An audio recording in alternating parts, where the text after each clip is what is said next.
In this video, we're going to go over how to use split backstitch for lettering. So the first thing I'm doing is I'm pulling off my strand, I'm cutting it, and then you're going to separate based on however many pieces you need. So I'm going to use 4 for this video, so I'm taking out 2 of them. And remember, all this information is in the thread how-to video. So just showing you again. If you know exactly how to do this, just skip ahead a few seconds. Just untwisting. There we go. Okay, so now I'm going to thread the needle. I usually just put it in my mouth to wet it a little bit. Smush it down. And then pull it through. Now I'm just going to tie the end. This is all just in preparation. Usually I do a double knot. Sometimes I've done a single knot, sometimes it works out. Usually double knot is the best thing for me to do. Okay, so I just split backstitch a little bit differently than other people, but I'm going to show you the way that I do it, and we'll also go over the dot on the eye that I usually use. And there are 2 ways you can do it. So first, we're just going to do a regular backstitch. The thing about the split backstitch, it's very forgiving, which is why I really like to use it. Pull the other part of it. Whoops. Okay. There we go. All right, so I've got my first stitch. Now, I'm going to go down a little bit more, just along the line. So here, pull through. Then I'm going to go in the middle of this stitch.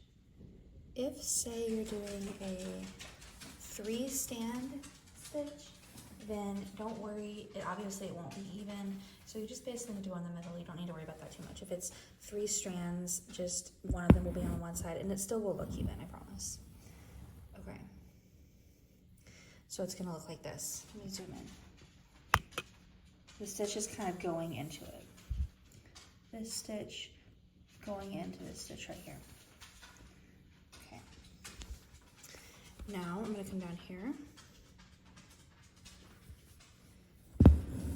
I use pretty small stitches on the curves and going in here. And then going in here.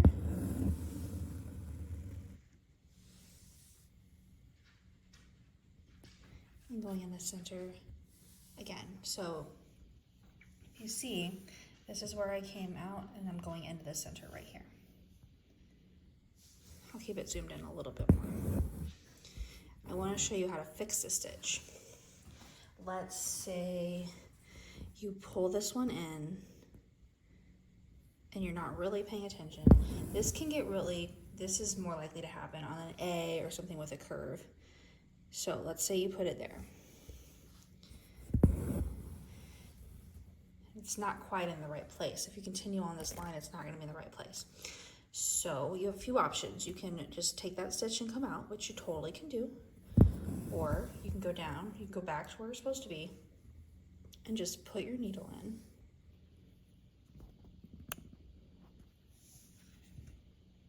And just kind of pull it down a little bit. So, move it a little bit closer. You just take it, you pull it down, anchor it down where it's supposed to be. Now, when I pull this through, it's like I didn't even put it in the wrong place. So if you don't want to go back out and redo that stitch, you don't have to.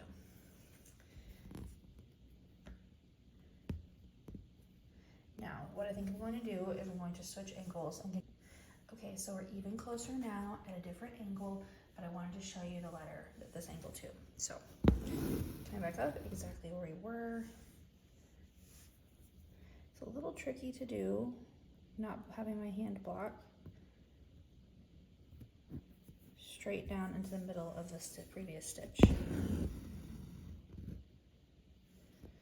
And then up. On the straights, you can actually make the stitches a little bit bigger if you would like.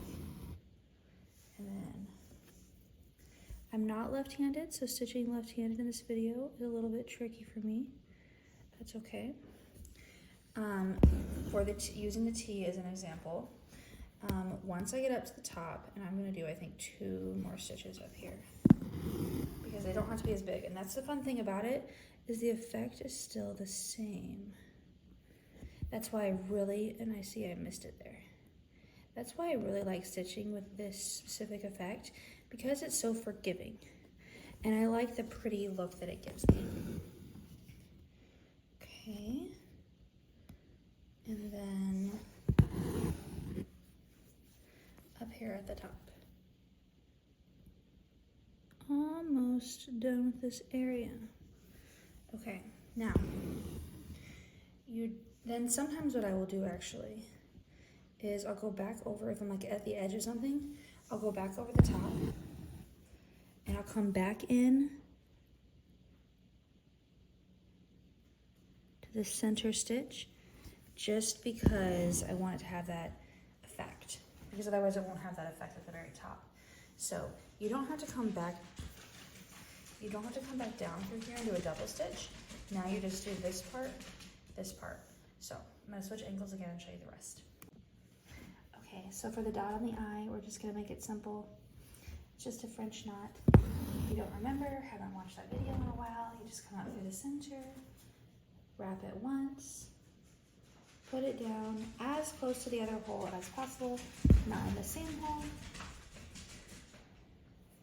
Every time I'm recording videos, my daughter's asleep, so my dog is like running around like crazy. So I'm sorry about that. So I've got the dot. Now I'm gonna come in here.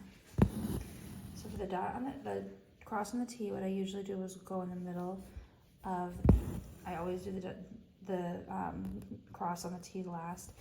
There's no reason that you have to do it like that. That's just the way I do it. And I just try to give each stitch that split effect. So if I see this one and I'm like, oh, it looks kind of funny, then I'm just gonna come back through up here and come back through. So if you're doing this stitch and it's not this tight, this is 4 strands. So if you're doing a 4 strand and the size is about this size, it should look about like this. If it's not this tight and it's looking messy, you might not be pulling hard enough, and like your stitches might be too loose. That's the first thing. The second thing I would tell you is to make sure that you're using the same number of strands that it says to in the guide, because if you say you accidentally use 5 or 6, it's gonna look thicker.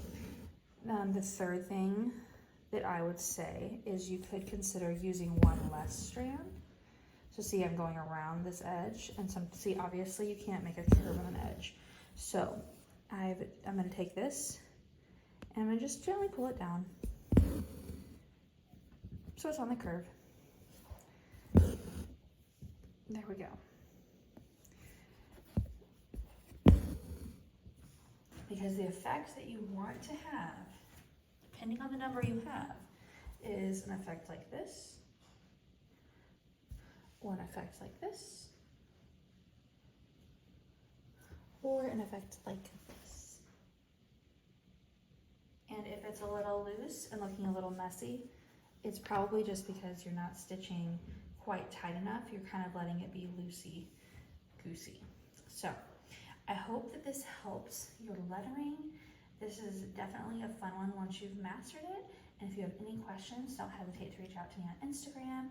I'm at Ellie and Grace, or just respond to this video.